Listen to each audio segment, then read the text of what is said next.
want to begin this half hour with the very latest developments from the Republican National Convention. This is a live look at the site of the RNC, the Pfizer Forum in Milwaukee, Wisconsin. It is the fourth and final day of the convention.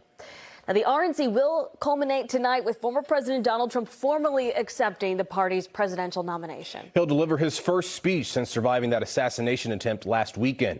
We have live team coverage of the RNC. NBC 10 political commentator Sue O'Connell is going to join us, but we begin in Milwaukee with J.C. Monahan. J.C., one more night to go.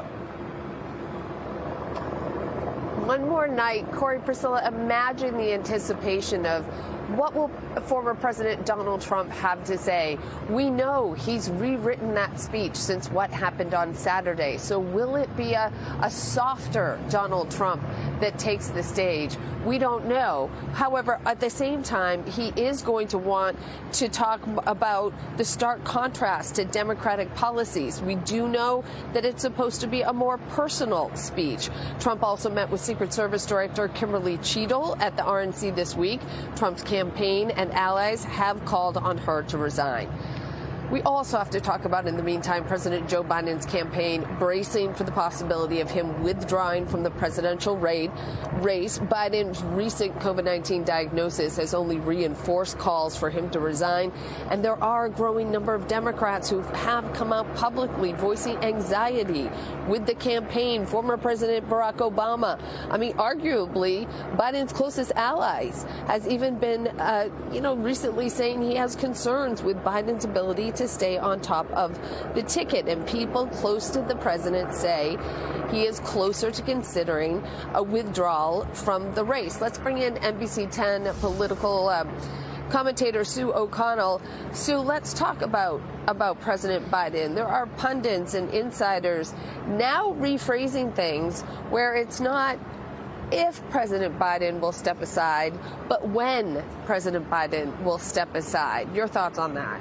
JC, I don't really see a way forward for Biden to stay in the race at this point. Look at the voices, the letters, the meetings, the conversations, Morning Joe, and all of this was before his COVID diagnosis. There's obviously a lot of pressure on Joe Biden, and I'm sure people are bringing him data, showing him the polls. But in the end, of course, it's his choice to make. But if I were a Democratic lawmaker and Representative Nancy Pelosi, former Speaker of the House, showed up at my door and suggested that I do something as theoretically she is doing to Joe Biden, I'm pretty sure she would leave with what she wanted.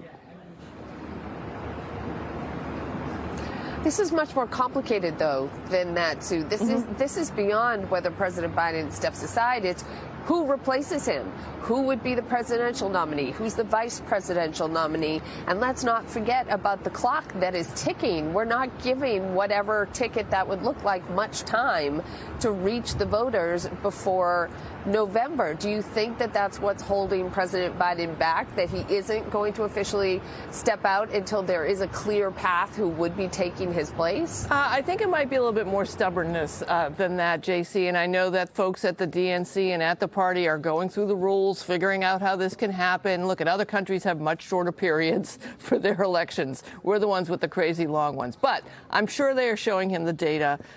There are a lot of names being floated out there, too, right, where they're showing that these names are polling better against Trump than Biden is. Vice President Kamala Harris, of course, Senator Mark Kelly of Arizona, Maryland Governor Wes Moore, Pennsylvania Governor Josh Shapiro, and Michigan Governor Gretchen Whitmer, all in that list. And for vice president, just shuffle those around.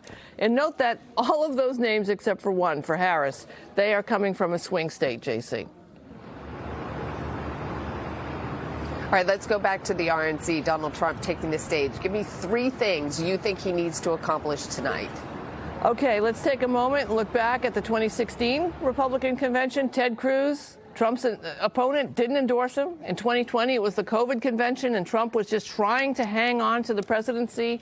And now, after being federally convicted, accused of inciting the attack on the Capitol, being found liable for sexual assault and defamation twice, and so much more, Donald Trump is about to accept the nomination from the Republican Party, or the MAGA Party, or why don't we just call it his party? And all of his former and current opponents just got up there and took the knee. So my answer, JC, is that Trump doesn't need to do 3 things, 2 things, or 1 thing, or anything. He's still going to be the nominee, and he doesn't care if he impresses anybody else.